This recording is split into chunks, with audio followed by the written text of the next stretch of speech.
So what we would refer to as the consumerist society, and how that has been driven and set up and enrolled, and how we take so much of it for granted. Like we're part of it. And your generation particularly grew up in it, so you probably don't question it hugely. Until you become quite educated about it, or learn about it, or you read about it, or you start to feel the movements and waves like these Greta Thunberg type people who are kind of going, what am I going to do, where's it going? Right? So I mean, you are living in it, but you're also at the cusp of a lot of potential for change. I mean, you are the change makers, actually. It's not my generation that's going to be change makers. We can change behaviours, but are they going to be change makers? Basically, probably my children will be the one who will really drive this agenda forward. So I love everything to do with it. I love it. I'm actually paying for it. I like it so much. So what we will do in this lecture series is, because we're what's called short, the word we used to use, in fact, I can't use that anymore, short-cut modules. We're block-driven, and I love it because it allows me to really get into a topic every Monday. So we will cover roughly 4 to 5 topics, that's it, in this block series, right? And our morning session will always be that. I appreciate I have 1 or 2 students who are travelling from different outside of Galway and they're struggling to get in on time, so I'll always try to maybe start maybe 5 past to give allowance those, because it is hard to get into Galway. Monday morning is terrible for most people. Most people from Galway know what it's all about. It's a disaster. So if I never late myself, I'm stuck outside on the road coming in. So yeah, we'll always have a 2-hour heavy enough theory session in the morning, right? Which is good because the morning session is fine. That's what we're going to be delighted to see. And then I'll give you a break in between. If I forget to, put up your hand and just say, Sheila, can we have a break? No problem, because I get caught up in what I'm talking about, so don't worry about that. Just say, Sheila, can we have a break? We're all passing out here. And then in the afternoon session, I leave it open, free flow. So what it is I will always have a discussion point that we're going to break down. I will do it within groups with you. This is the easiest way to do it. And I will get you to feed back to me. So what we're doing is, what I want to do is make you very cynical, very critical, very much questioning of yourself, very much questioning of the society in which you live in, that when you walk away you have that kind of base frame where you think, well, I understand the basics to consumption behaviour, consumer behaviour, how we get consumers to think in certain ways, feel in certain ways, perceptions, motivations, attitudes, because that's what us marketers do.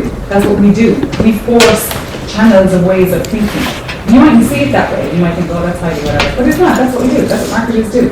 For any of you who'd love an extra strand of consideration, has anyone in here watched Dopesick? Right, okay, there's one for you. Now, I don't normally promote, I don't know, is it Apple TV or Netflix, or I haven't one clue which one it is. Dopesick is brilliant because it teaches you the power of industry, right? So Dopesick is a true story. It's about Middle America. It's about when they created a type of opioid that they said is non-addictive. So it's all driven by the pharma companies. The Purdue family, many Americans in our audience. So we know who the Purdue family are. One of the wealthiest families in the States. And they created this drug to try to help particularly coal miners and that were suffering from injuries, from downtown, that type of thing. And they promised it was not addictive. It was not addictive. Of course it was addictive. And it had this kind of slow releasing management campaign, right?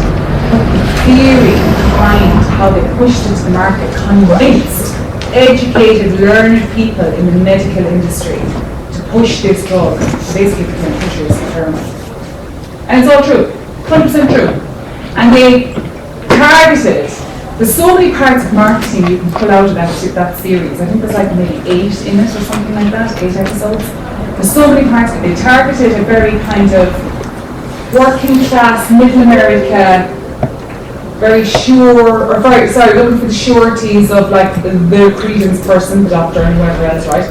But then you had these pushers, these kind of salespeople who push pharma drugs towards GPs and getting them to push them onto their patients. And effectively, was pushing heroin it's brilliant. Like, I mean, that's brilliant. I mean, the series is brilliant from the point of view of getting that critical mind going, sharpening it, honing it, tightening it. Don't take it as a story, right? Don't watch it from its fiction point of view. Watch it from its strategy. What they did, how they did it, the way they pushed it. And I believe to this day that they're not being 100% accountable. They've never been 100% accountable for Purdue family. But when you watch what went on, Trust me. Try to watch by the time we're finished the lecture series, and on the last day I'll say to you, right, what happened. And there's a really fantastic sentence in there somewhere. It's a statement that one of the fathers of the William family said. He said, we don't create solutions, we create markets. Solutions tied to the market. Meaning, if we create something, you will buy it, because I will tell you you need it. Right? Marketing. So we can be highly critical. Morning. We can be highly critical, we can be very judgmental. I am very much a critic. So take that on board with everything I say, right? You can totally disagree with me. I love a good argument. I love when someone has a different idea, and you all come here with a lot of experience. So I'm very happy to hear it. And we will leave our afternoons to do that. It will always be structured, don't you worry. I have a structure for us. It's not completely just, go on here and do it. The idea would be contribute back to me. I will give you plenty of materials on campus. Generally, I try to give podcasts because they're bite-sized. You can listen to them. You could listen to them on the way home or something like that. It's not overly onerous on you. But there's always loads of journal articles that will be associated with that. At the end of the day, this is an academic degree you're looking for. Everything has to be embedded in academic knowledge. Right? Everything you do for me, I don't have to do assignments, but everything you do for me has to be grounded in academic thinking. Therefore, referencing citations. You know all this, you've heard this loads of times from all your other lectures. Right? Don't fall on that. Honest God, don't fall on it. It every year where it costs the students significantly because they don't get it right from the beginning. There's loads of sports down in the library for me, tons of them. Right? And that's it done. They'll show you how to do it. People can practice with them. Alright? So there's loads available to you. I hope you're having a nice time as always. Settling in, week 6. Yeah. Getting into the art teamwork. Yeah. Oh yeah, we love it. No, listen, teamwork is a huge part of the master's program. It's one of our biggest learning outcomes. So no matter where in the world you go to a master's program, you will be shredded with teamwork. Right, let's get going. So we're going to talk a little bit about the module first. I've introduced why I know who I am. Class 9 to 11, we have another one, 11 to 1. We're not normally in this room, that's why I was confused as to where I'd come this morning. But we've had to move the timetable this year. There's one Monday morning that we're not in here, but Ronan will send a message to let you know this. We're over in the engineering building, literally across the way, inside the door, the same thing. There's some clash of timetabling this year that's kind of sending us over and back. If you are going to be absent from my class, I move at the rate of tomorrow, right? So you need to be able to keep up with me. I'm not going to slow down. I'm going to keep going. You're here to get as much out of you as you can. This is like we're rinsing the dog here. Get as much out of you as you can. If you need to be absent for any reason, medical notes that you want to cover first. Right? A medical note is covered. If you go to the GP, it's free for all of you. If you're getting medical notes for any reason you're unwell.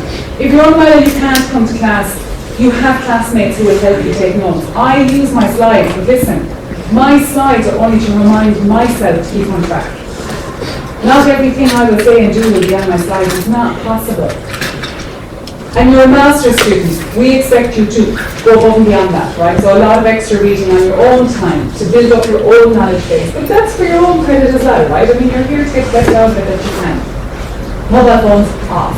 You do not need them in here, you do not need them on. You actually argue you don't really even need your laptop, right? But if you take notes on it, fair enough, that's fine too. There's no recording of lectures. Anybody who's recording a lecture costs you a place in university. It's my intellectual property, what I say. That's effectively kept. Okay? Just be careful of that. That's a really, really important one. And then the last thing is that I will try in the latter weeks, right, the very kind of end of the lecture series, to not make it as heavy for morning sessions and stuff like that. I'll try to make it that we can build your discussions for the assessment that they're coming in week 12. Alright, that's what we'll try to do for the latter one. So, because you're a relatively large group, I can tell we're missing people today. I have this weird ability to be able to count without looking. I know I don't. But you know what, you're poor creatures of habit. You know what's in the same places. It's kind of like, oh yeah, there's a lady down there, she's not here today, where's she going? It's really weird. I use Padlet. Have you used Padlet before? Padlet is basically an online system, right? This is the link to it. What it is it's Q&A. So instead of emailing me your individual questions, you would post your question on Padlet. Padlet is private to us, this group, this class, right? And the reason is as simple. For me, it's about fairness and equality.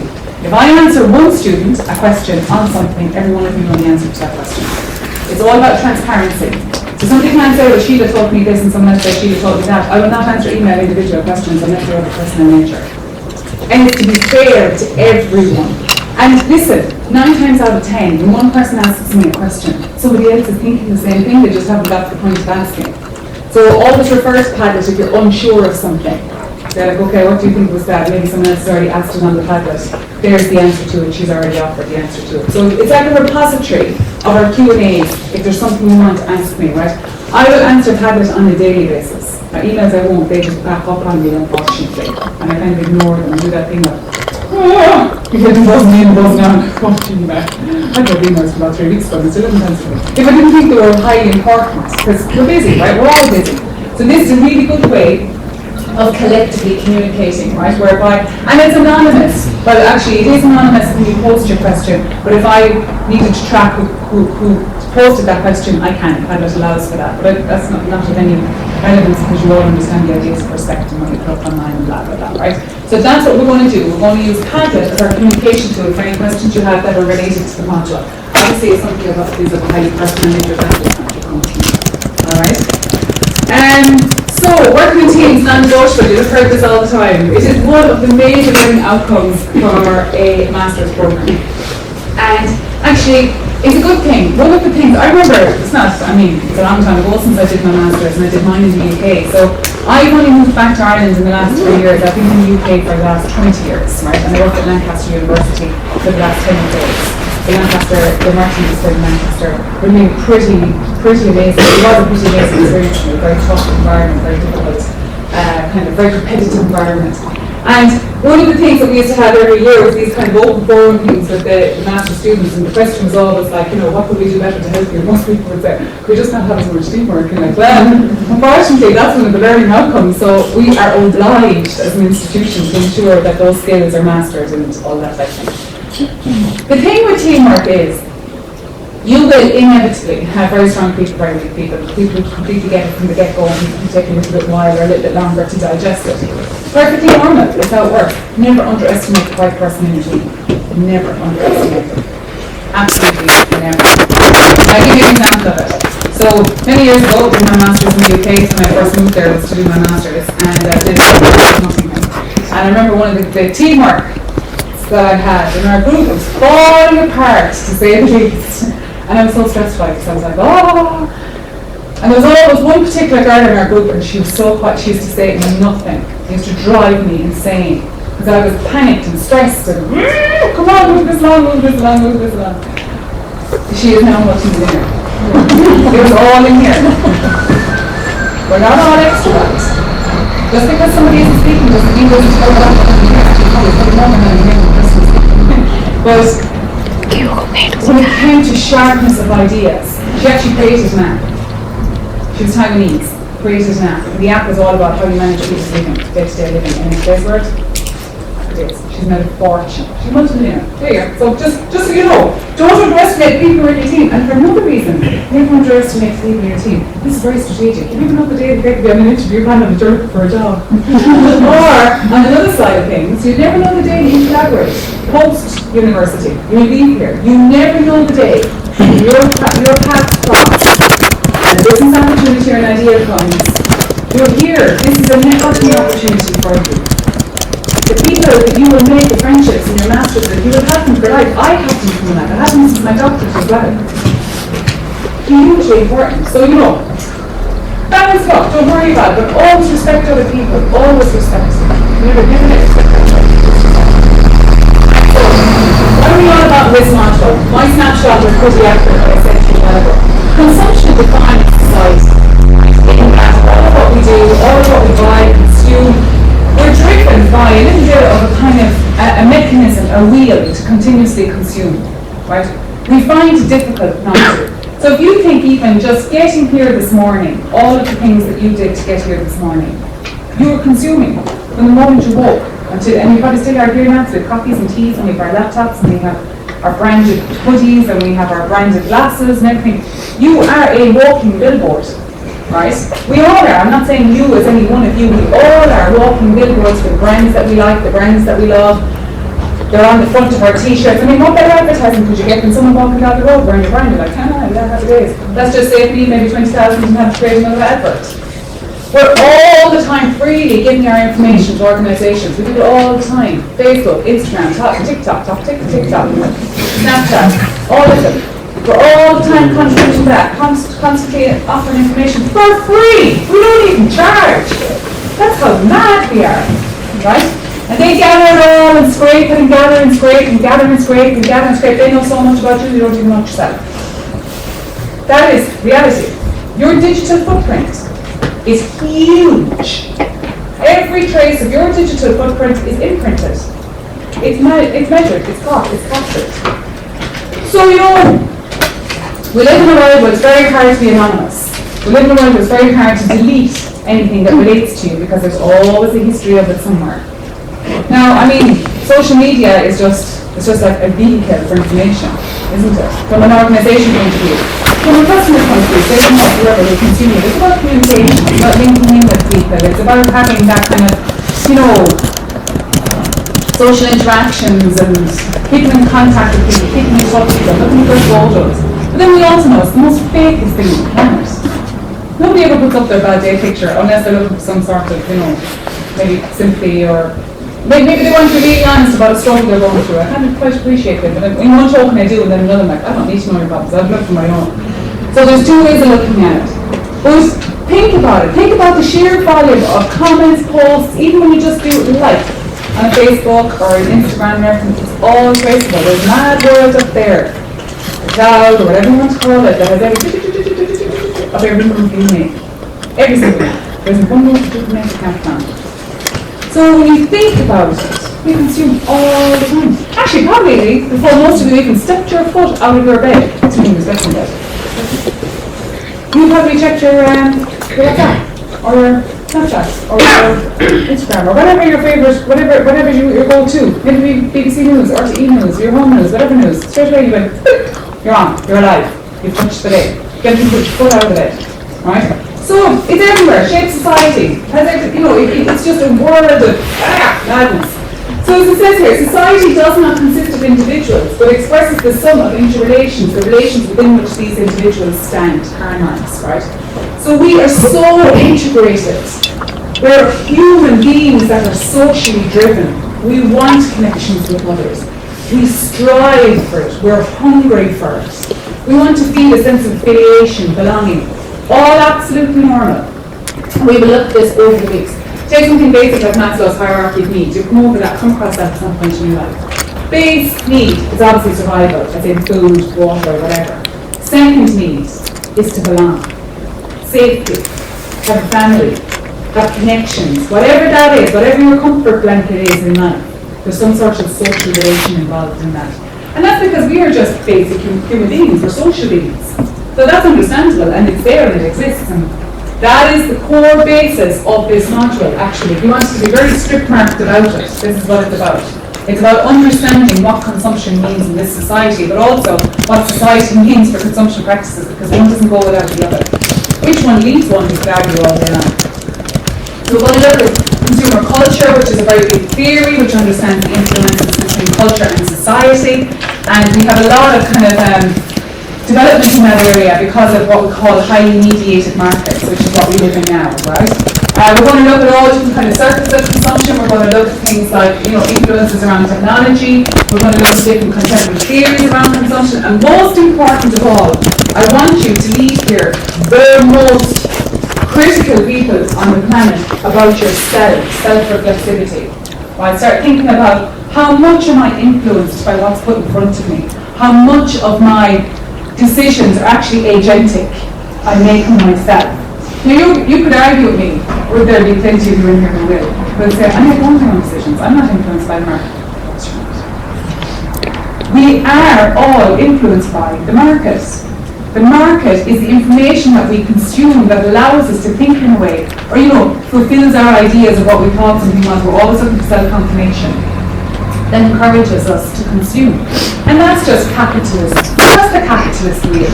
It's an economic model. No matter what, reinventing itself over and over and over and over and over again. And every time it reinvents itself, it creates a whole new system. Think about innovation and technologies. Arguably, the answer to our unsustainable world, the crisis that we live in, is innovation, innovative ways of doing things, and that means technology. The more we create them, the more we have bigger beasts get bigger. So we need more solutions to the current problems. Next thing we need more solutions to the current problems. But without innovating, we might be able to do things smarter, faster, swifter. But each iteration, each generation of these technologies leaves this trail of destruction behind us. Obsolescence, built-in obsolescence. We'll talk about that as well today. So the fundamentals is this idea of marketing is consumption. The elemental concept is consumption is satisfaction, value, and utility. We'll develop those because they are they're three lay words. You could come up with a definition for them, but they're very important for our understanding of their role within society, but also how organizations use them as anchors to get us to consume. If there was a new concept in the digital age of information, knowledge, products, and service economy, that would be of customer experiences. So the idea that we no longer buy products and services, they're only vehicles by which experiences happen, right? And that we have this experiential turn in marketing. In and around the 1980s, that was the suggestion, right? Prior to that, we were very much driven on service, and prior to that, we were very much driven on the product orientation. And what we're getting at here is that these experiences are very subjective. Like how you experience something and how I experience something are going to be two completely different things. We're going to have two very different orientations in terms of what I felt was value, what I felt was utility, and what I felt was satisfaction. It's like when you go to the cinema with a friend and you come out and they say, oh my god, that movie was brilliant. And I'm like, I thought it was awful. You know what I mean? You can't, no two of us are the same. We don't see things the same. We don't think the same. Subjectivity is very difficult to capture a kind of homogenous understanding of society, or at least a collective understanding. So what people really desire are not products but satisfying experiences. People want products because they want the experience it brings, the services of which the product they hope to deliver. Right? So the key thing being it's all about experiences. Experiences. Now, one of the main reasons experiences will be the underpinning space is because the idea was that experiences are lasting, engaging, immersion and involvement. And that is where we will start this lecture series. So now just to get to the nuts and bolts before we get into the other lovely stuff. The assessments. So we have to assess, don't we? There's two assessments in this module. Individual and a group one. The individual is effectively an infographic. You know what an infographic is? Don't worry, these are all on campus. You know what an infographic is? Yes. Basically, a pictorial representation of something, diagrammatic representation of something. And the second thing you're going to do is a team video podcast, right? So, I think when I use podcasts a lot for my students because actually it's one of the most inclusive modes of learning because it allows for a lot of creativity if you're creative, but it also allows for students to potentially struggle with writing. This is another way to verbal representation like an oral presentation or something. So I like it for lots of reasons. So the individual infographic 30%, the video podcast 70%, week 8, so in 2 weeks' time, and week 12. Okay? So let's have a little consideration what it might look like. An infographic, this is what you're going to do. You're effectively going to look at the trajectory of consumption. That's it. Full stop. So what does the trajectory of consumption mean? It means the histories, the ages, the eras in which consumption has transformed and changed. You can go back as far as you want. Listen, we're consuming since the day people arrived on this planet, right? Because you can decide how far back you might go. Think about the Silk Roads, think about the merchants, think about the Middle East, think about spices, think about tea, think about the exports and the driven global economy. Think about, you can go back as far as you want, right? It's your decision. But what you're doing is, I'm a firm believer that you cannot understand today's world if you don't understand its history. If you do not understand where we've come from, it's very difficult to know why we are the way we are today. So your job is to basically create a diagrammatic representation. How you decide to do it is up to you, and I'll give a couple of examples in a minute. These are just different ones that I've taken off the internet to give you an idea. This is kind of a movement of flow in time. So similarly, timelines looking at different eras and what happened in those eras. This one's a little bit more driven by themes, thematic ideas. You'll decide how you want to do it. Work 30%, it's individual. The more creative you are, work away, happy days. For those of you who aren't usually creative, it's about the content and the detail at the end of the day. Okay? So the trajectory of consumption. If I was to give you a whistle-stop tour, I won't go back as far as kind of the Silk Road and Damascus and all of that and early days movement of trade, right? But you can. Absolutely, I would expect you to. I'm disappointed you didn't. And think about things like where we had bartering and subsistence and all that type of thing, before money ever became a thing. And then, the notion of money, I mean, it's a fake idea, but it works, right? Created a monetary value for stuff. But from a marketing point of view, any Mad Men fans in here? 3. Another brilliant TV series. I'm going to say, what did you learn from cheese class today? I learned I need to go home and watch more.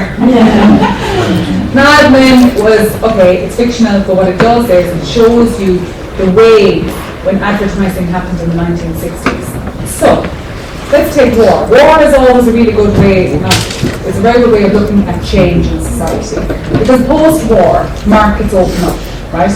During war times, markets are closed down. We even saw what happened with the wheat in Ukraine, etc., right? The world all of a sudden was like, oh my God, how are we going to have bread? Most of our wheat is coming from Ukraine. So we learn and we adapt after war scenarios. Let's just take over the past century. World War II, 1940s, right? A real shortage, people were living on basics.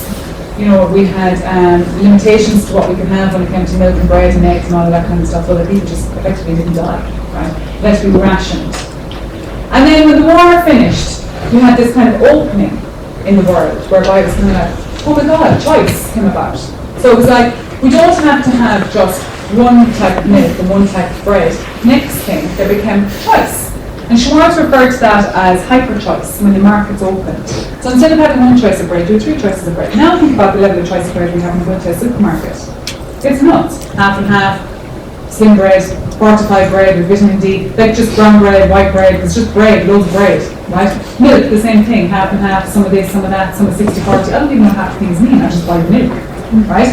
The fact is, the markets opened because the world opened, and with that came free movement of people and trade and goods. So in the 1960s, after war, America was the particular example of this, whereby you had households, and this is what Mad Men is really good at, is showing that all of a sudden there's this realization, I can tell my customers what they want. I don't have to just produce one washing machine, I can have 5 or 6 of them in different colours, and I can tell them. The nicer colour you have, the better the household you have. So creating a narrative in and around markets and consumption. Because communication became free and easy, and that's what advertising was. And it really took off in the 1960s, and that's what Mad Men is about, right? That the entire series is all about advertising in America and what it meant and how it changed society. Okay? So then you kind of had a real strong drive on product. It was all about product kind of specifications. So you could look at a washing machine, that one was small, one was a top loader, one was a side loader, all this kind of, this is what was happening. You had a big drive towards, and very male dominated, so you had Marlboro and Nan, you've heard of this in marketing terms, kind of advertising for cigarettes. Marlboro were a type of cigarettes, and it was this macho, masculine man. If you weren't smoking these mental crazy cigarettes, like you just weren't that person, right? It was creating narratives and personas for consumption that people bought into. Where people were like, oh my God, yeah, if I'm going to dress like this lady, I'm unlike this lady. So it's basically social media, with no social media, advertising were doing it at the time, telling people how to live, how to consume. And then, in the kind of 70s, marketers realised, hold on a minute, right? We're talking to them all the time, we're telling them how to consume, we're telling them what to do. It's all about product. We can make more money. We've overlooked something here. What about service? So instead, in those days, service was only a tiny piece of a product, like a warranty, or a call centre that you could ring up and say, listen, my washing machine's broken, and someone would say, oh yeah, we'll send someone out, but you paid for it in the long run. But the service was a tiny element of it. They're like, actually, we can extend the life period that we have with our customers. Instead of just buying a product off us, we can actually tie them in a little bit more to us, and we would provide that service for them, right? And then, as the kind of 70s and 80s rolled on, in the 80s in particular, so I'm basically doing a very short whistle stop tour of what you're going to do. In and around the 80s, then it was kind of like, actually, customers are willing to pay for service. Now there's one-offs a bit longer. So then you had what was called warranty models. And the warranty model was basically, when you bought your washing machine, you bought 2 years of insurance to make sure that that washing machine would be good for 2 years. So that's another income. Think about it from the organisation point of view. It's genius, really. And then the service started to overtake the product itself. It was all about how good the additional service was to your product. So if you bought a car, it'd be almost like, when can you get it serviced? How can you get it serviced? How much will it cost you? Get a discounted price if you bought a service package when you bought the car. All about the service element. Think about now like things like our hotels. Our hotels are weighted, measured constantly on service. We're not overly bothered about the kind of product as such, because the product is the same in every hotel. It's the service that makes the difference between an average mediocre and a really high-end luxury service. Because it's all about personalisation and customisation, right? So now the service has totally overridden. So we had the service economy for years and years and years and years and years and years. And then, that was in kind of the 80s. And then the late 80s, so we had a couple of, I suppose, dips in the economy in the 80s, particularly in Ireland and England. We had an overnight property crash, we had a similar bank crash in and around the early 80s. So money started to get tight. People weren't spending. So it had to become something that you kind of had like an almost elitist system, those who could afford it and those who can't, right? And you kind of had social structures that supported those who can't. Then in the 1990s, we came out of that again. Money started to become quite fluid in the 1990s, which probably most of you were born, I guess, and or even later. And in that time, money was free. Globalization had gone crazy since the 60s. Choice was there, products. But you could get anything anywhere in the world yourself. You open the internet, anything. You order something from China today, it'll be here by Wednesday, Thursday. This idea of what they refer to as the time-space compression. Didn't matter where in the world it was, geographics didn't matter. You could have it if you wanted it. Amazon, think of all these types of websites that allow you to do that. And AliExpress, all of them, right? And then you kind of come to where we are today. Well, actually, no, because in the middle of all that, then the next thing was services were bigger, products were only vehicles by which services were delivered, whereas prior to that, I gave you two in the reverse. Then you had this idea of the service was good, really good. It was probably 80% of the focus, but then experience became another level of cream on top of the service. Right? Then we this experiential turn, right? And that was all about this idea of immersion, personalization, customization. It was all about the experience. We're still in that era to a certain degree, right? But we're driven hugely by this other kind of, seriously jet technology, which is technology. And technology facilitates service and experience, so it's a support mechanism in system. Product support services, think about that, PSSs, etc. So, and technology now is where we're at. I mean, all innovations, all communications, all informations, all of that, it's technology. Technology is the biggest thing at the moment. And we have highly mediated markets as a result of it. So that's just a whistle-stop tour or something. I expect you to go home, do your homework, figure it out for yourself. I will take you a certain part of that journey, but that's your journey to work out. The history, the trajectories of consumption. You choose how detailed it is. These are the questions we're going to get. How much detail do we have to have? You're going to create an infographic. That infographic should highlight the most important changes. Now, it'll get interesting because you're all from different countries, you're from different backgrounds, different places. You set it within the context that makes sense to you. But you cannot ignore global changes and how they impact. Does that make sense? And that is what it's all about. The next question I'm going to get from some students is, could we look at a product specific? No, because if you do narrow down the entire task. Product specific will have maybe a different trajectory to what happens in consumption in more global terms in and of itself, right? So that's a slight danger if you say, look, can I just look at tea or can I just look at spices or something like that? That's only one viewpoint of what happened. We're looking for the abstract understanding, so step up from it a little, about changes in consumption patterns in society over time. Any questions? Nope. And how you decide to, yeah. Can it be an industry specific? But if you do the same thing, you've narrowed it down. So an industry is like saying the product as well. If you do that, you really narrow what you potentially can do.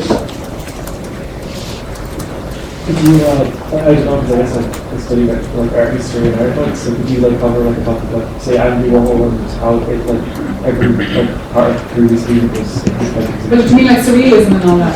Yeah, how it like influenced to like modern day consumption. Yeah, you could do. Yeah, you could, because that's exactly what it did, didn't it? It took basic everyday items. It meant the ordinary extraordinary. Essentially. But it would only be one aspect of it if you did that, because you need to look at the trajectory. That's only that one time frame, if you think about it. Right, that's what, the 1920s surrealism to kind of 19... I'll figure out the significant span, 60-year span, but In that, you have to be able to populate it with other things that happen, like for instance, the war, the opening up of global markets, the opening of globalization. Alright? Okay, that's due on the 24th of October. There's an attendance going on to make sure you fill it in. Types of infographics. So I've taken this from HubSpot. You'll have talked about HubSpot probably in Patricia's module or Sinead's module. This is all taken from HubSpot about what types of infographics could you do. You can do them side-by-side comparison ideas, flow charts, timelines, graphic-based infographics, or image-heavy infographics, but you still need to have the content in there that shows your understanding of the changes over time of consumption in society. You decide how you want to do that, right? Now it is driven by imagery with a small amount of text, so you have to be succinct, right? You have to put it in a very, but you need to remember that, I know the majority of myself as well, so there's a degree of assumption there, right? But ultimately what you're doing is just showing that change over that period of time, and you represent it how you see fit. Question? Okay. How many pages of infographics should it be? One. An infographic should only ever be one page. So you should be able to, I should be able to put it up here on the screen and say to you, introduce me to that infographic. Do you know what I mean? It should be like 2 slides. Yeah. I have a question in terms of those, in terms of text, should it be very, Excuse me, someone's speaking. There's someone speaking. should it be like more text, then, so should it be very dense? We should have a very balanced approach, right? So text should be what's necessary and required, a balanced approach. Imagine it as follows, right? So I can see you're trying to work out page size and all of that. What I would do is, I would do it on a PowerPoint. That's how I would always do it, and then convert it to a PDF. You can decide its size in that category. Does that make sense? You can play with it in that regard. There's a very good question about the balance between text and imagery. At the end of the day, this is a weighted 30% piece of coursework, right? So the content has to be there. So what you're doing is showing me snapshots. Now in doing that, you're going to make a calculated decision of what were the biggest changes in society over time. I've given you the examples of things like war creates a lot of change. Opening of international markets creates a lot of change. Pan-European kind of, gatherings creates change because it drives industry. Make sense? There's other concerns there, because when I get away with murmuring, that's always a concern. Now's the time to ask me. Don't ever be shy to ask me. There's never such thing as a silly question either, ever. No, we'll keep going. We'll have time in second class if you want. Yeah. I think everyone else they won't say it. Can you use Canva, or is there any demerits to using, let's say, an infographic reference? Or something? You absolutely can. You absolutely can. You can use a template from any form that you want. Okay. Yeah, absolutely. I have no issue with that whatsoever. No. It saves you a lot of time trying to do it yourself. This is about the content. That's the basic kind of stylistic thing. Content is what will get you remarks. Okay, the final assessment then is going to be in week 12, and it's a team video podcast. Now listen, it's called a video podcast, but I don't mind if people prefer not to use the video, right?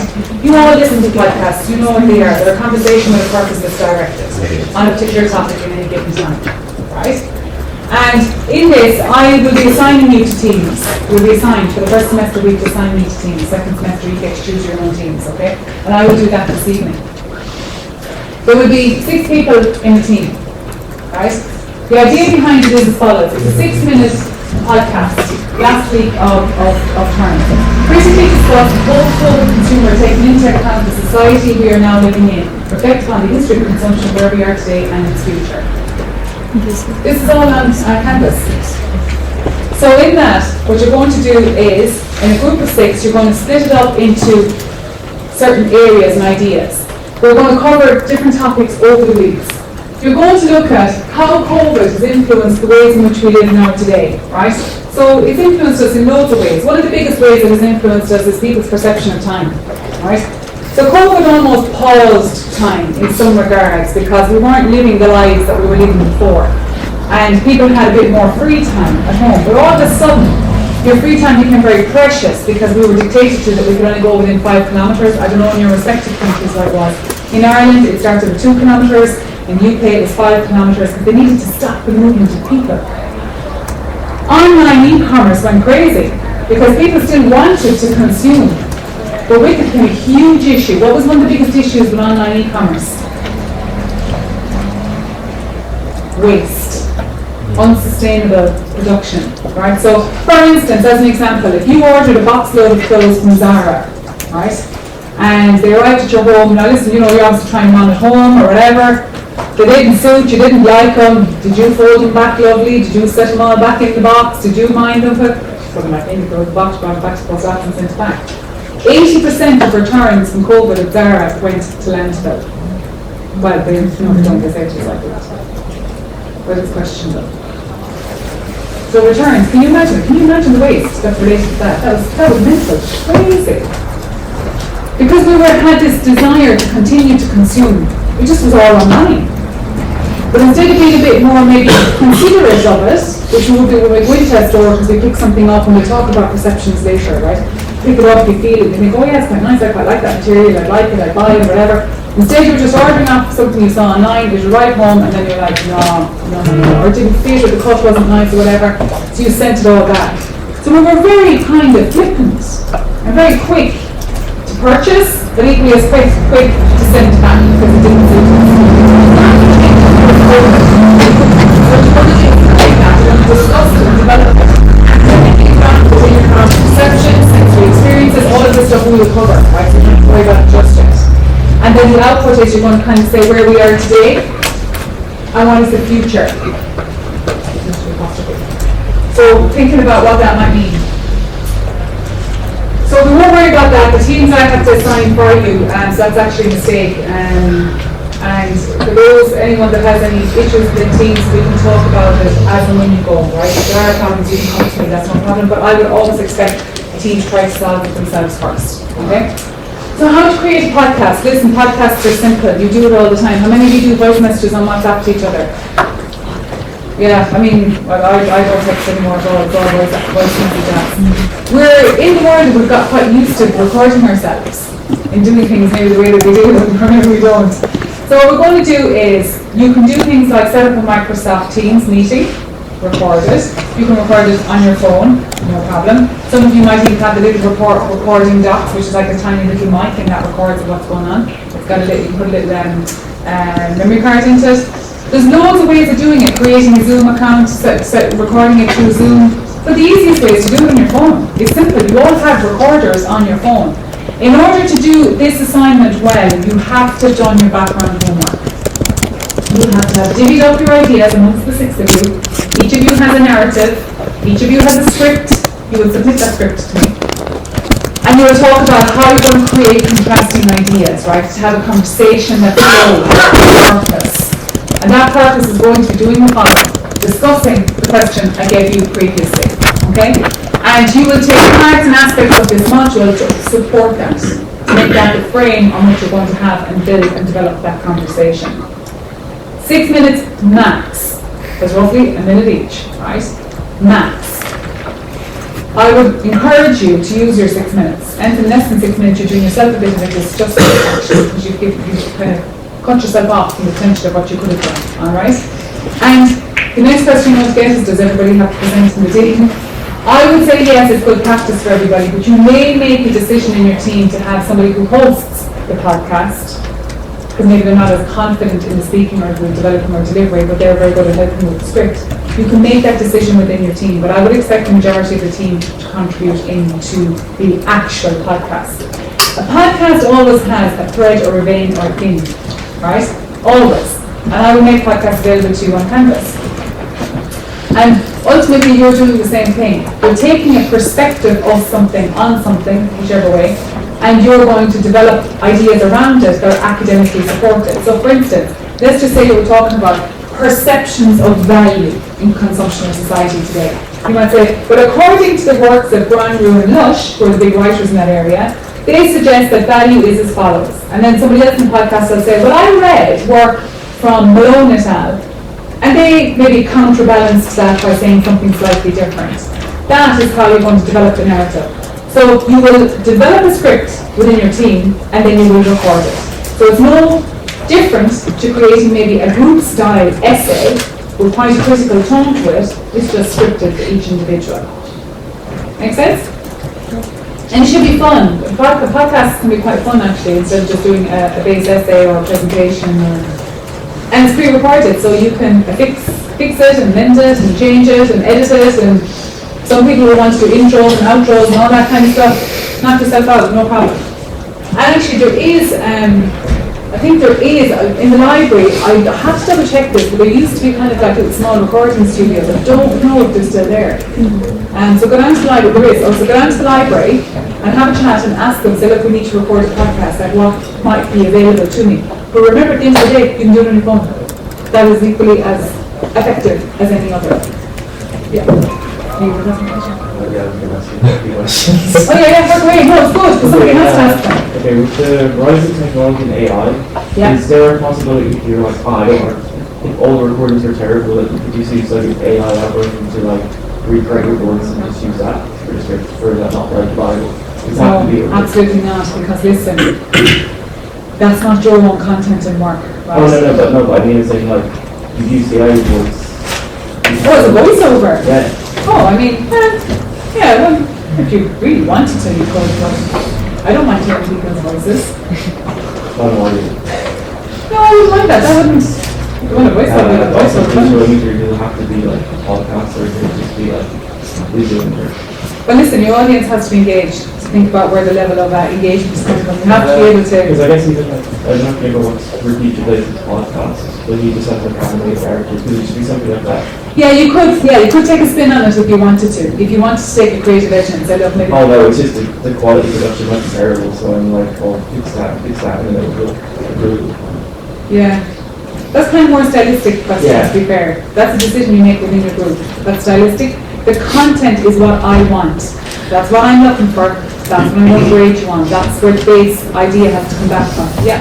So it's a critical discussion, but can you speak from your personal opinion and back it up with, So now we back it up with academic material. like, I feel And this I would way? expect it to be critical. Right. And I don't mind the odd example here and there. Do not lead it by examples because the content isn't there then. I'm looking for academic content. Yeah. Yes. How do you reference if you You refer to them, say below the tab, but you also submit to me your script, and at the back of the script will be your reference list. Yeah. what should be the length of podcast? The length, 6 minutes max. Max, yeah. So in order to do 6 minutes and edit it back, you probably would record about 10 and then edit. You get the characters. Yes, 6 minutes per. Yeah, Wait a minute. it's like 5 minutes. Oh, no, yeah, that's fine, that's your decision, you've done yourself a disjustice if you don't go for 6 minutes, but 5 minutes, 15 minutes, the last 10 seconds isn't exactly going to make a difference in the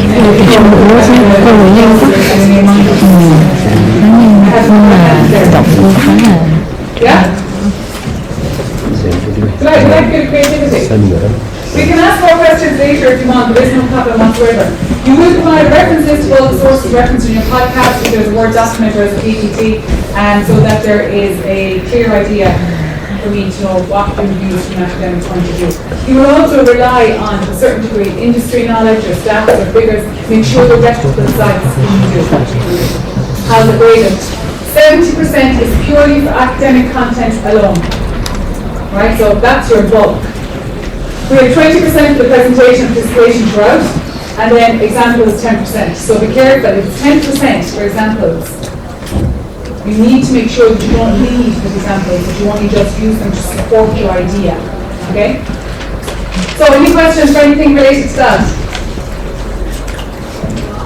No? I'll tell you what we'll do, right? We'll take a quick break before we move on to the next section. This is overall, I have a few things I have to add here that I haven't signed for yet. We have no class on week 8, just be careful of that, I will remind you. We have next week, but we have no class the following week, and then we follow thereafter. And I will always give you extra sources of kind of things that you can read or things that you can look at, or, do you know what I mean, there's some fabulous materials out there, because what we're talking about is what people talk in contemporary society anyway, all the time, alright? So there's loads of different pieces that we can use. Right, let's take a small break. Will 5-7 minutes do? And if you have questions, ask them to me, but make sure to ask them last so the rest of the class can hear them. I like to be fair to everybody, okay? So take 27 minutes. I have no idea where the bathrooms are in this building, so I can't really tell you. Will it get out in the foyer? Somewhere? Give or take? I don't even know if there's a coffee shop in there. I don't know this building at all. There probably is a coffee shop. I'll tell you what there is, but I don't know if there is. Okay, and I'm taking you to the background. Các bạn trên thế giới cái này đều like doing that kind of stuff. Person to say like she said he has to have like a 6 person but he was doing like all she got on herself. Yeah. I thought we were like no they said for the first semester we would have to provide medical and then the second semester then we can do like only 6 students and then it's 1 minute per person and then the last person has less time.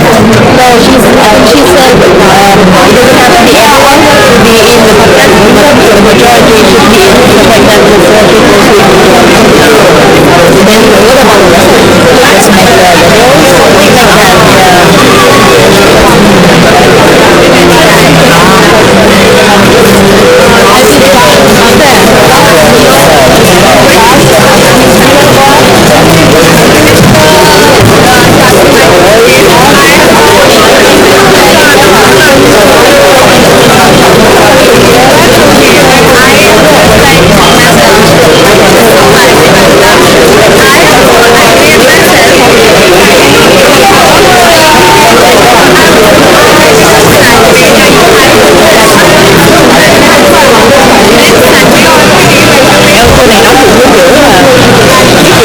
Lên TikTok nói được biết rồi đây.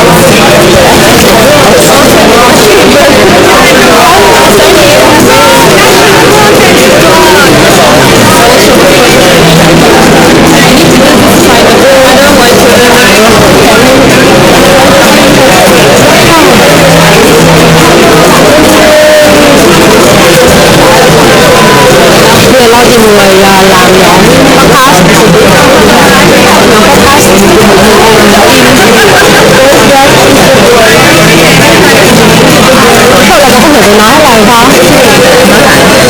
Tôi bảo là bây giờ lo tìm nhóm để làm podcast. Mấy người được đang hỏi chồng tôi vừa trả lời cho chồng sao? Cô bảo là cô sẽ apply nhưng mà apply cũng có tiếng. Có thể mà cái này nhưng mà thiệt là bị sai. Tôi bảo là cô sẽ làm thôi tối này nhưng mà cô tự bài chung thực. Oh my god hả? Hiếu? Hôm nay mới được tự chọn.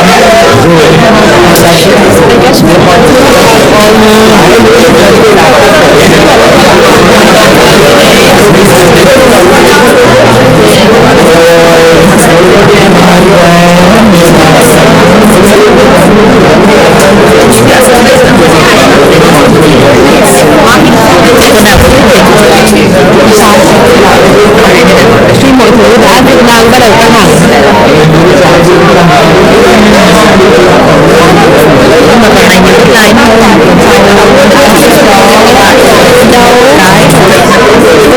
sao lại không bao mà có một cái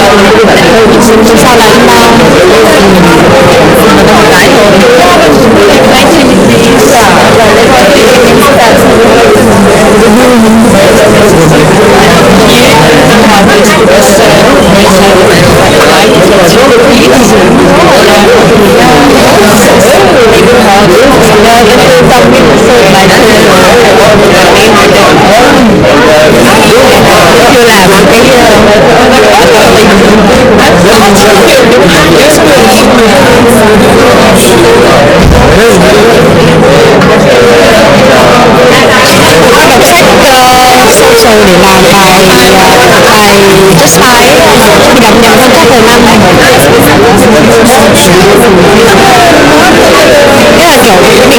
làm ấy xong cái đọc nhầm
chưa vào đâu.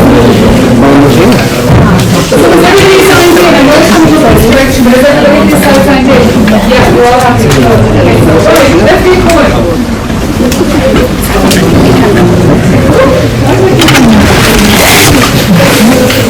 Another note I want to say just before we kick off, is there anybody within the group who is potentially considering doing a PhD? No, that's it. So, the reason I ask that question is that I have funding to fund PhD students, right? And that person would have to be in consideration before February 2024, but you would have to have a really good idea and you'd have to have a proposal written. So if you want to touch base with me about that, you can drop me an email, okay? If it's something that you have thought about, it's something you'd like to consider. But it would have to be a very well thought out idea to go to a PhD. Okay, right, so, yeah. I have the so I have I did my PhD 20 years ago. But it does say it's generally we're extending a similar form of topic, extending that knowledge. So we have to so we have to complement my research areas, but it would have a different tangential route that goes on from this in another space that is very contemporary in today's society and one that needs to be investigated. So in order to do a PhD proposal, you have to have a theoretical basis to do that. You have to have a theory or an idea that will allow you to investigate, hold on people, investigate a particular topic, and that will be extending knowledge. A PhD is a very long journey. It's a 3 to 4 year journey. You have to be fully committed to the topic that you want to do. So for instance, when I did mine years ago, I looked at the role that emotions played in influencing consumption in society. So back then nobody was looking at emotion, and that was really important kind of curve and turning, and my research led out from that completely. So my research generally is in the area of tourism or food consumption. I look at different contexts, but it's the concept, the theoretical story that has to be strong. The PhD at the end of the day is extending that kind of knowledge. So touch base with me if you're interested. As I say, that pot, I only have one funding pot left, I have others used. If somebody's interested. Right, okay, let's move on. So we've got good bits to do today and I get totally caught up talking about stuff. Right, here we go. So who am I as a consumer? Who are you as a consumer? I used to do this as one of my assignments for students, right, to say, right, who are you as a consumer? You had to critically evaluate yourself. What we refer to as subjective personal introspection, right? We see ourselves in one light, right? That's alright, that's just the road book. We see ourselves in one light, but how other people see us is really interesting, right? We don't think we're vain, we don't think we're led by brands, we don't think, we see ourselves so differently. We're not very good at seeing ourselves how other people see us, but we're really good at trying to portray a perception of who we are to other people all the time, outward orientation, right? So who am I as a consumer and what does that mean? Is there a dominant representation of my identity? What influences my identity? Like, how have you all come about to be here today? The clothes that you're wearing, what you ate for breakfast this morning, where those decisions came from. What are you influenced by? What makes you think about everyday consumption practices? That is the study of consumer behaviour, right? And ultimately what it is trying to get into the mind of the consumer to understand what makes them tick.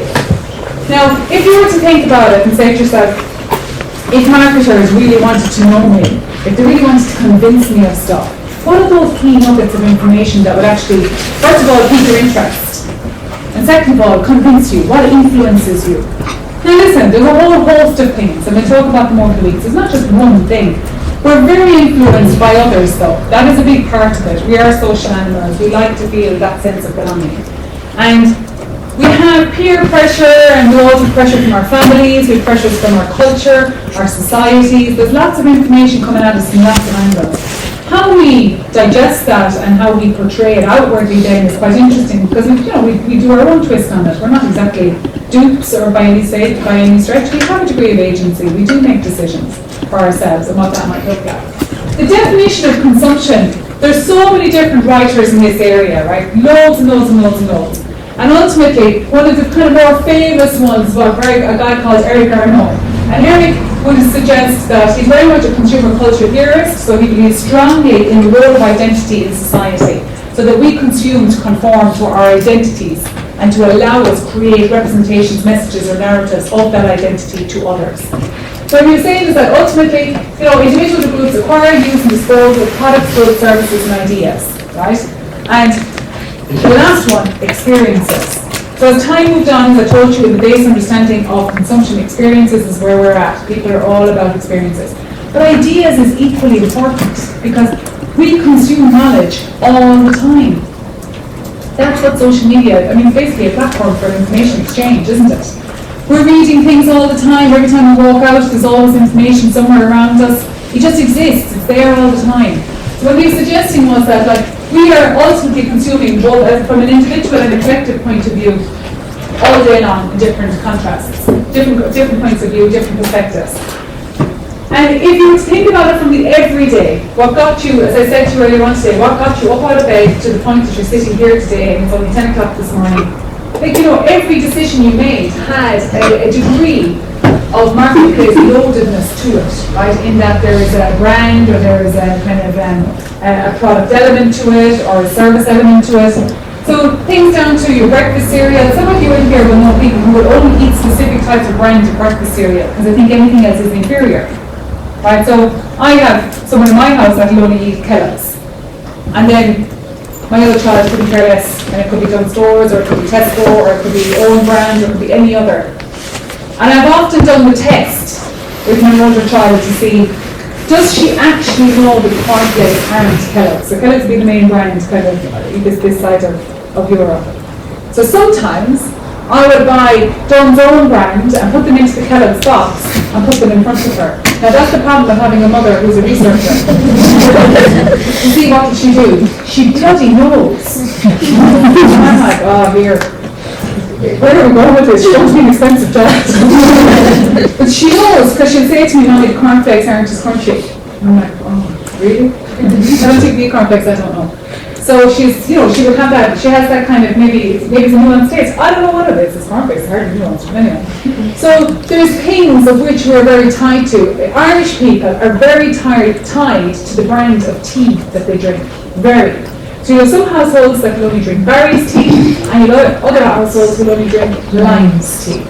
In my house it's Barry because Lyme's is bitter, we think it's bitter, and vice versa.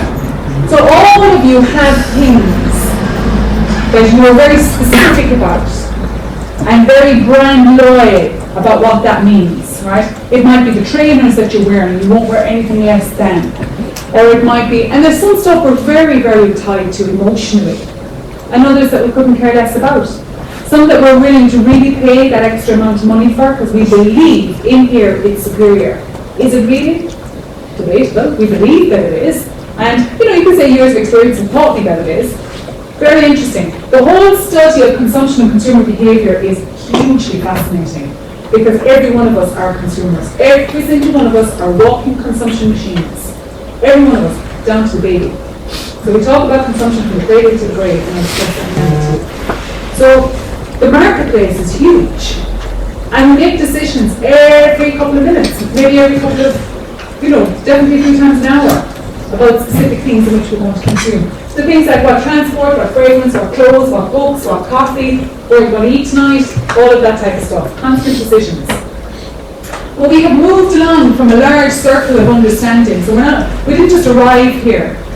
We came from the trajectory of consumption, right, part of your infographic. Subsistence level, all about survival. That still exists. So in our emerging economies, bottom of the pyramid. Think about it, people who are living in less than $1 a day. They live 3 meals, they do not have 3 meals, but they have less than $1 a day to survive. You all come from countries where there's some form of that level of not even subsistence level survival, right? And then we know the other end where there's just such surplus and waste. Inequalities in this world is mental when you think about it And people who struggle, $1 a day, where are you going with $1 a day? Seriously, you know what I mean? But there is an entire population in this world living in less than that. Then we came around this idea of sharing and bartering. Sharing and bartering was kind of cool. I think we should go back to it actually, because I have something that's of value to you, but I don't need it anymore. But you have something that's of value to me. So let's just swap. Let's just decide what the equal value of my packet of potatoes is for your loaves of bread. There was no financial exchange in that. It was value based on perceived worth. Now, we've gone back a little bit to this. Think about the sharing economy. We'll discuss that later today, right? The sharing economy is effectively, I have things that you need and I'm willing to share them up for you for whatever reason, and you share them back for me. Couch surfing. Everybody heard of couch surfing a number of years ago? Huge way of travelling the world for basically pittance, very little money. But in return, to be part of the couch surfing community, you had to offer up loads equally for other travellers going around the world. Now look, there was loads of risk issues around it and things like that. There was lots of other things, right? But it works. It's a sharing model. Because listen, there's huge surpluses in the world. Unequally distributed, yes, I'll agree to that, but there's huge surpluses. If you were to think about all the stuff that you have in your home, half of it that you don't need, but you just still hold on to because we're a little bit of hoarders or whatever it is, or you have sentimental value, really there's probably people who could really do with it, because there's people who are living on nothing. Absolutely nothing. So when you start thinking about it, you start to realise there's a whole world of greed, there's a whole world we just would love to have basics.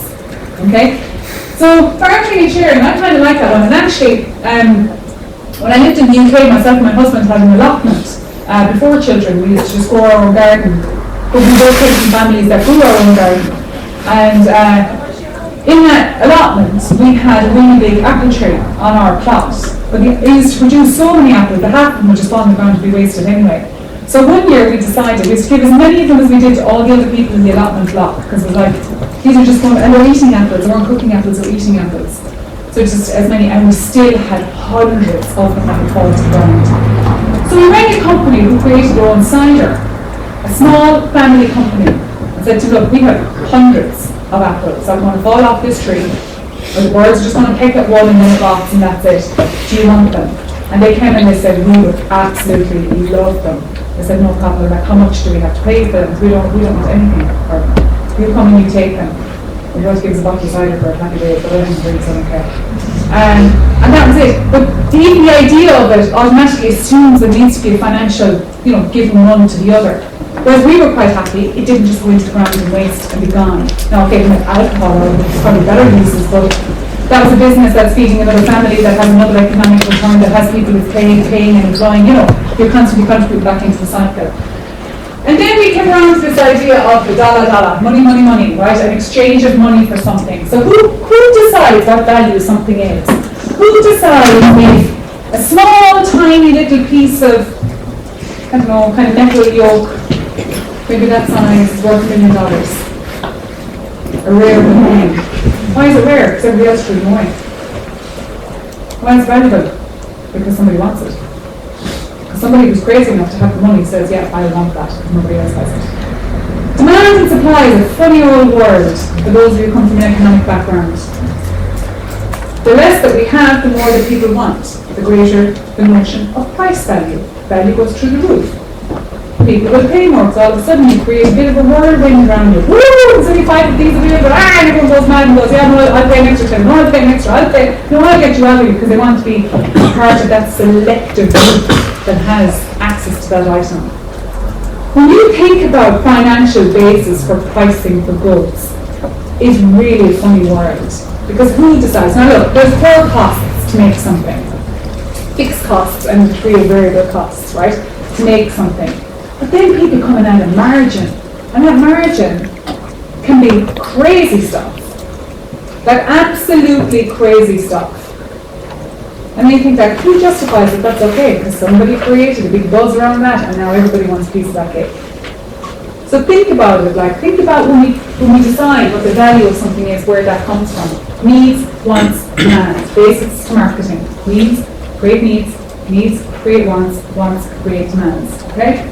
The idea of commercialization of goods. So that really happened with St. Earlier in the 60s. Commercializing, advertising, being able to tell your customers that it actually exists, being able to kind of communicate in their homes and say to them through the TV, hello, and your washing products. In the 60s, that's what it was all about.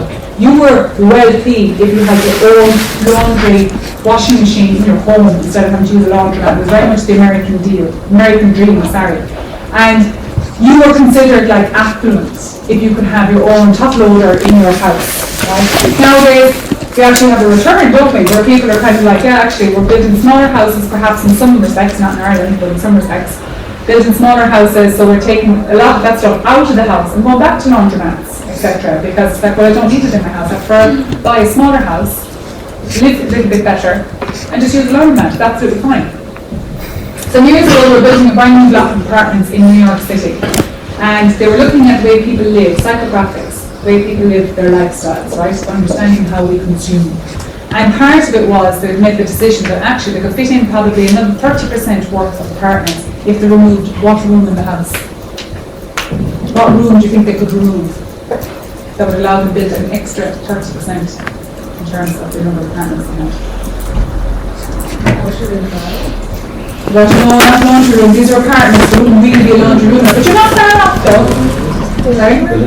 No kitchen. They decided nobody cooks. Get rid of the kitchen.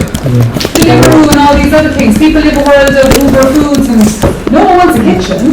They just need a little kitchenette. A little thing where you can put a little cooker and as a result, they can make the apartment smaller. And they can do more of them. There's nothing much for the kitchen. So, a lot of our life has become about convenience. A lot of it has become about convenience. And how we buy time back. The microwave was a typical example of that. The air fryer is modern day one, right?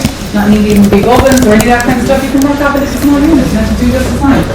So globalization, goods being able to buy, then we had commerce across trade borders, leading to globalization in around the 1960s. Now look at technology, the metaverse, the way people are living, you decide where that trajectory goes, right? Because it can go in any number of ways. You decide, but technology definitely has changed a lot when it comes to e-commerce and understanding about instantaneousness and not having to go to the supermarkets or the malls anymore. It's right in front of you, and this little thing that we carry around our entire lives inside. Everything is just there. If you say, oh, do you know what, I need a new dress and stuff, you'll have to go on time, you'll take time, oh, I got one to do, it's here tomorrow. If you order it today on next, it's here tomorrow. Okay? One of the funniest things I saw, actually I want to say it really, really quickly because I'm conscious of time. My niece was going to her DEDS, which is like your Debenton Ball, right, when you finish secondary school in Ireland. And I was expecting it was going to be this big, kind of celebration where they go pick their dress and all this big, blah, type stuff. And I said to her, have you picked your dress? And she said, yeah. I said, oh, where'd you give it? She said, oh no, it's arrived sort of next week or whatever. And I said, well, where'd you find it on? She's like, yeah. Where did you go? She's like, oh, I did it on the computer. 3D files. So basically, you put in all your details and you can do, basically, pull on the dress, turn all the way around, see it all the way around, see if I can say, yeah, that one will do, bought it. There you are, word technology. So consumer behaviour, we've already decided it's the acquisition and the consumption and the disposal of goods, right? And it involves a wide range of people, things, spaces, needs, desires, everyone from the cradle to the grave, from pauper to prince, everything from economy to politics, religious beliefs. All of it is consumption. Look at a place like Lourdes. That is basically selling religion. Look at all of our religious sites that people go to for religious tourism. Look at all the money that's spent and driven. Before a child is birthed into this world, the mother has made a consumer of it. Through buying goods, buying all the stuff. One of the biggest markets actually is newborn babies. It's a huge market. Because the mother is told that she doesn't have all of the following in all of these brands, you're a bad mother and you haven't thought about the health and safety of that child. I am actually not joking here. So if you needed to go and buy like car seat and all this type of stuff, and you go into one of these supermarkets, one of these kind of shopping mall type things, like Brown Thomas in Ireland or John Lewis or any of these places, they don't have a dedicated salesperson who basically say to you that, so yeah, if you don't buy that one, it's not ISOFIX. That means there's a fix the chassis of the car. That's kind of dangerous. But yet they sell one that doesn't fit on ISOFIX, and that's not as safe apparently, but yet they sell it. But they're all coming under the same EU safety regulations. There's a huge degree of guilt put on first-time parents, mothers and fathers, to ensure that they have everything for that child's whim and need. You don't need any of it. The child just needs to be fed and loved and clothed and somewhere to sleep. Right? That's it. But the market is massive, massive. One of the biggest markets, talking to the grave, without getting very, at a Monday morning, one market that's never gone away, right? Constant demand. And we're in a world now where we're moving towards, I was listening to the radio this morning coming up, I think they can go away and look outside, and listening to talking about how in Ireland in particular we don't have any priests. Generally we are a dominant Catholic country, but we're not anymore. People have moved away from religion. But anyway, we don't have enough priests to bury people when people die. So they're going to allow lay people to do funerals. Because what are they going to do? They need to do something to change it all. So there's a lot of things, everything from activities to politics, all of it is consumable. And ultimately what it's saying here is that we need to understand the entire consumption process, right? And the entire consumption process means what we refer to as the pre-consumption stage, right? Pre-consumption is when we start imagining, fantasizing and thinking about, but we don't even got to the point of purchase. Imagining, fantasizing and thinking about it is as much about consumption as is the far end, post-consumption. Why? I'll give you an example. If you were buying a holiday, right, and you're, once upon a time you get a catalogue and you flick through it all, but these days you don't. You go online, you're looking at the resorts, you're thinking about it, you're checking all the options, you're looking at the hotels, you're looking at the flights, but you haven't booked anything yet. And then you go to bed that night and you're thinking, oh my God, you guys have the most beautiful stuff. Yeah, I get the sensibility, I got the grant, I'll get that, and I probably need suntan lotion, yeah, I get those as well, We've already gone there in our head. We haven't physically turned up yet, but in our head we've gone there. Imagining, fantasizing and daydreaming, hugely powerful. Marketing use imagining, fantasizing and daydreaming to sell us ideas, to sell us experiences. BMW some years ago changed their strap banks, we sell joy, they're a car. The idea was the experience of driving a BMW will give you joy. It's not about the physical car, it's the sitting in, it's the owning the car, it's the feel of the car. That will bring you joy. So imagining, fantasizing and daydreaming are huge. And in post-consumption, we continue to consume through things like memories, recall, sharing, pictures, sharing our stories. We all have that friend on Facebook or Instagram, wherever they are, that just keep posting the pictures. And on that day 6 months ago, I'm like, did I throw back Thursday? Throw back Thursday 6 months ago, move on. But they still continue to share their holiday pictures. They're still living the experience, they're still consuming the experience. So when consumption starts and when consumption ends is really difficult to know, right? And most importantly, from a marketer's point of view, how do you know when to begin the relationship and when to finish the relationship with the consumer? Very, very difficult to know. So here, another kind of reference to it is, it's the totality of decisions with respect to the acquisition, consumption, and disposition of goods, services, activities, experience, people, and ideas or human, and the decision-making unit over time. The idea that it's all activities that feed into this idea of who we are, but it includes the emotional, mental, and behavioural responses that precede, determine, and follow these activities. So now it's becoming much bigger than just acquiring stuff. It's about all of the mental processes that are involved in that acquisition. And equally, it's as much about acquiring as it is about disposing, to getting rid of goods and services. The throwaway economy, fast fashion, all of that have caused huge problems with the disposal of goods because it means that we're no longer have to think about it. We can just gone. Any big figure over it, I'm just getting when it doesn't suit you, right? And then a huge drive towards fashion, what they call the 30 wears, 30 wears across its lifetime, meaning that you should not buy any item whatsoever unless you can guarantee you wear it at least 30 times. But then it's considered an investment. Pay more for it, get more out of it, as opposed to pay less, throw it away, and just buy another one. Then one of the main items here we talk about the cost involved when individuals will select, purchase, use and dispose of products, goods, service, ideas, experiences, and now it's to satisfy their needs and desires. I will put a podcast up on Canvas for you. It's from the LSE, the London School of Economics, and I've done with a couple of their marketing teams. But one of the quotes I take from it that's really interesting, he talks about the needs economy and the wants economy. And his suggestion is that we don't live in the needs economy. Like, needs we take for granted.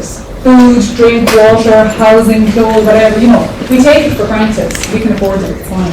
But it's when the needs become conflated with wants. So wants are not necessary, we just want them. And then wants then in our head become needs, because we decide we should have them, for whatever reason that might be. And then we have a whole category over here, desires, things we would like to have, that we work towards, that there's a goal or a motivation towards them. And what they're saying in that podcast is, this needs and wants economy have become so just kind of conflated and confused in the grey area. It just exists and it's hard to know where we should be at. But the problem is it's insatiable and it's not possible and it's totally unsustainable. So certain products will be obsolescence, ensure that they die so that you have to buy a new one, right? So when it just dies, like your battery in your phone, and it just dies, like, oh, you need to get a new one, we don't really replace the batteries, do we? No, you buy a new phone. So I just want to read something for you, right, because I'd never be able to remember it off the top of my head. So this was done by The Economist, The Economist magazine. And they were talking about the classic case of plant obsolescence, the nylon stocking. So everyone knows nylon stocking now, it's kind of tights, right? Very good, right. The inevitable laddering or running of nylon tights was the greatest case of obsolescence, plant obsolescence, right? Think about it, if they're going to create a very high quality product for tights for women, they'd make sure they never lather or, rape or any of that kind of stuff, that they'd stay a pretty good product. So what they did was, buying new ones and for many years discouraged manufacturers from creating a look of kind of the fibre ones that were non-lathering. The garment industry in this case is not inclined to such innovations. Fashion of any sort is by definition a deeply committed to inbuilt obsolescence. Last year's skirts, for example, are designed similar to ones shown to be replaced by this year's new models. And as last year's pants or shoes, whatever they might be, people have a degree of mental plant obsolescence in their mind to ensure that they move with this year's fashion trends. Who creates fashion trends, by the way? Who? People. Fashion houses. No. Manufacturers, producers. They create the fashion trends. They tell the fashion houses what they're doing for next year. And then they just put them on their packs and they won't release it. They decided, not us. If you think that we are the ones who decide fashion, a little bit of a, what do you think about that one? So a history of plant obsolescence, right? 1924, the light bulb manufacturer, Phoebus Cartel, limited lifespan to bulbs of around 1,000 hours, gone, get people to buy a new one. 1927, General Motors head Alfred P. Sloan introduced what was called dynamic obsolescence to maintain sales as the automobile market begins to reach a saturation point. So getting to the point where you get up demand for things like different colours, different styles, leather interior, all that kind of crap.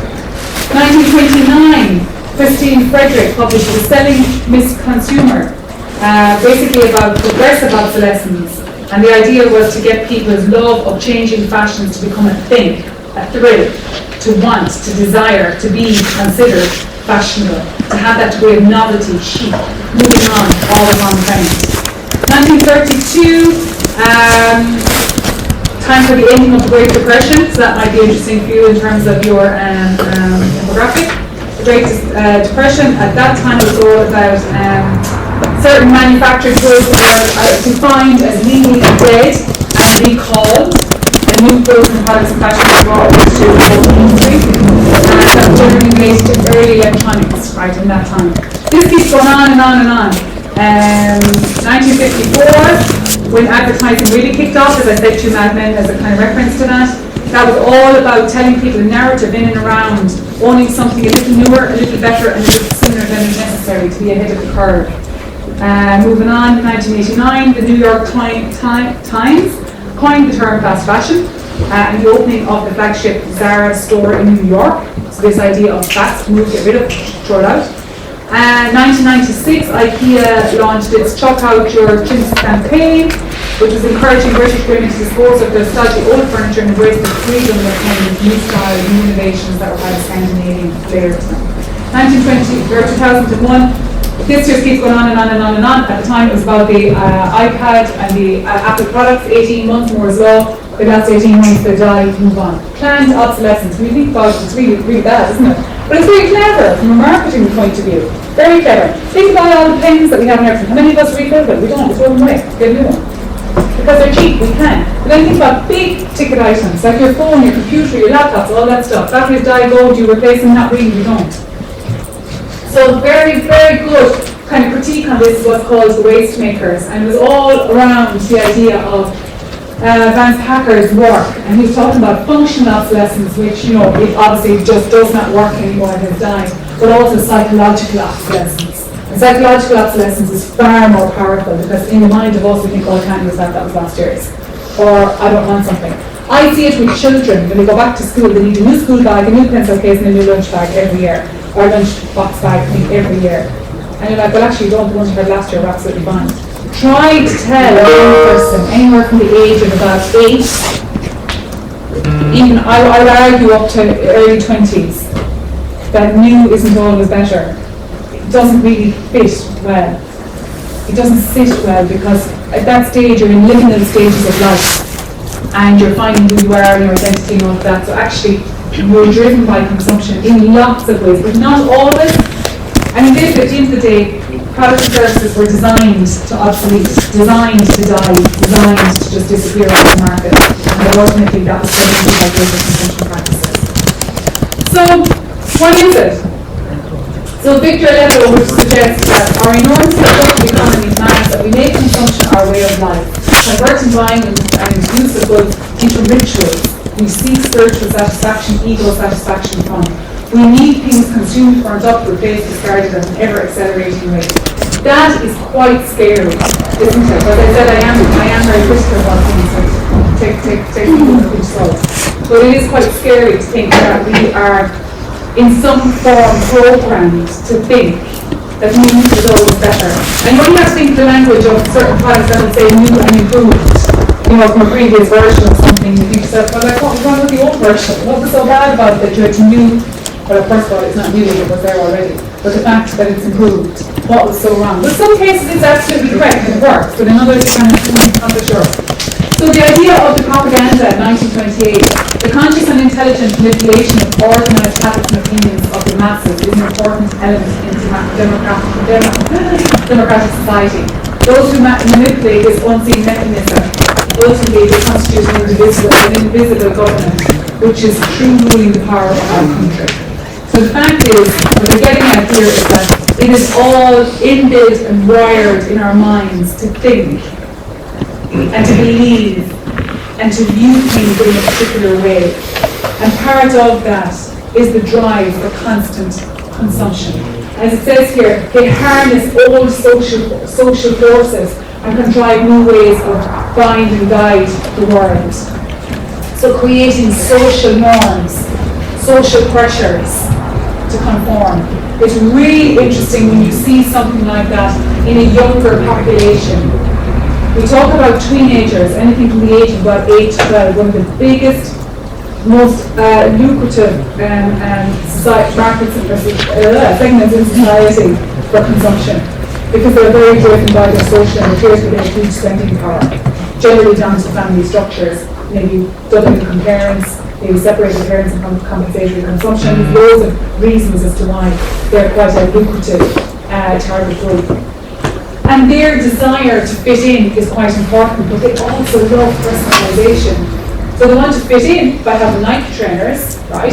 But they want personalisation to have their name on the bottom of them. So they feel unique, but in a very managed, contrived way, if that makes sense. And all of this personalisation costs money as well. So very, very interesting. You know, that we're obliged to like be part of this, you know, thing they desire not for some things they work for usefulness at all, but because he has unconsciously come to see it in a symbol of something else, the desire for which he is ashamed to admit to himself, because it is a symbol of social position and an evidence of his success. So it's like the old kind of idea that if I can afford it, I'm seen in a certain way in society. So you buy your first home, maybe it's 2 up, 2 down, happy days, you're delighted with yourself, you've got yourself on the property market.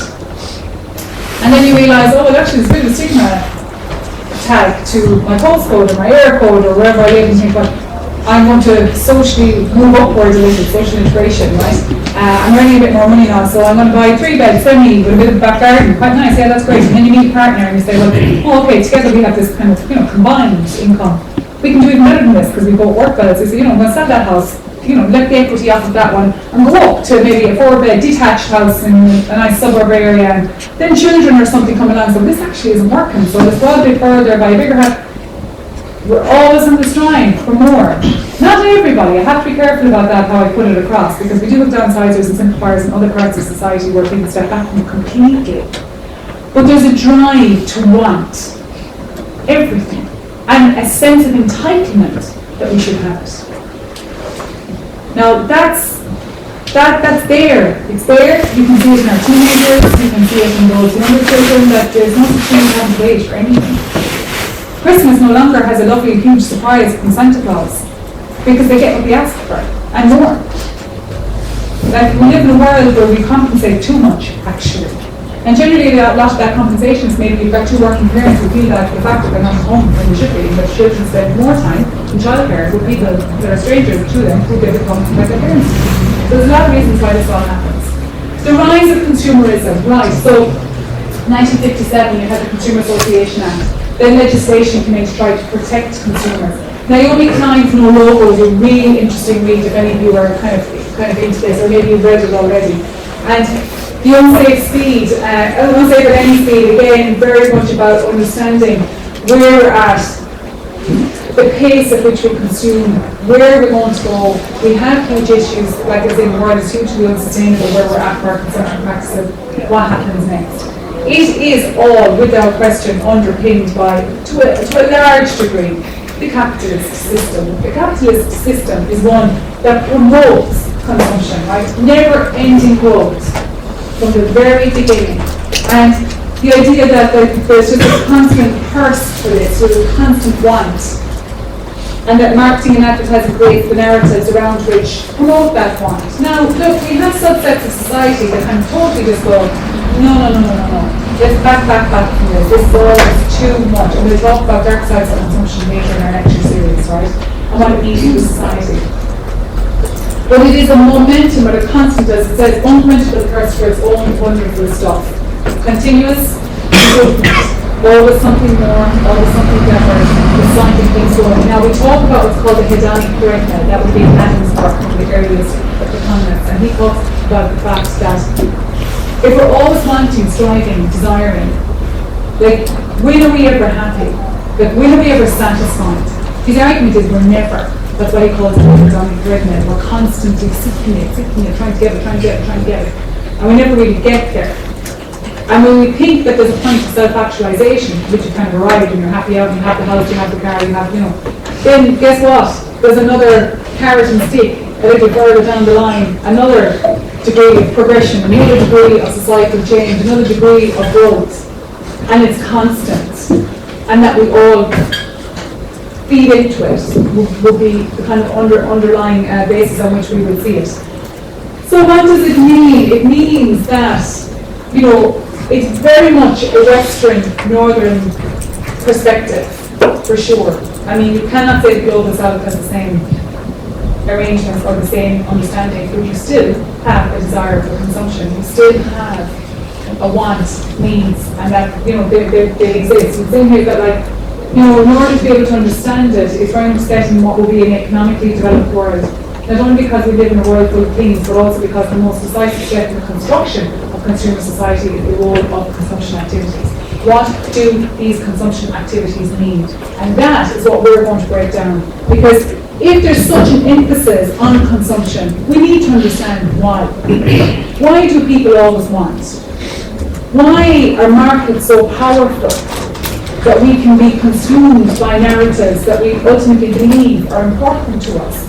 Where does it all come from? Perceptions, beliefs, attitudes, motivations, behaviours. Right? All of those psychological variables are used regularly to get us to think that there are particular forms of consumption. Modern perspectives, what does it look like? The experience. All about the experience. That we are driven by hedonic desires, pleasure. So it's not just about the functionality of something, it's about the experience of something. And the want for pleasure.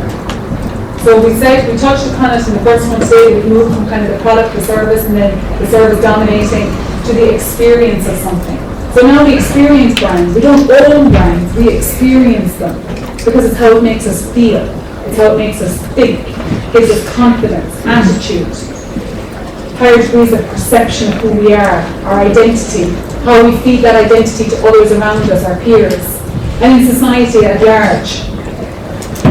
We will talk about in later weeks, we will build experiential consumption really big next week. Later weeks we will look at what's called the consumer culture theory. And the consumer culture theory effectively has 4 elements to it. It looks at identity projects. Identity projects are those that we're always trying to create. Socio-historic patterns of consumption.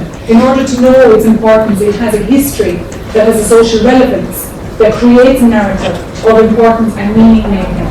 Technologies and ideologies, how we interpret markets, and we'll talk about interpretation next week, and the cultures in which we live, and how culture influences our perceptions of consumption practices. All of us come from different cultural backgrounds, right?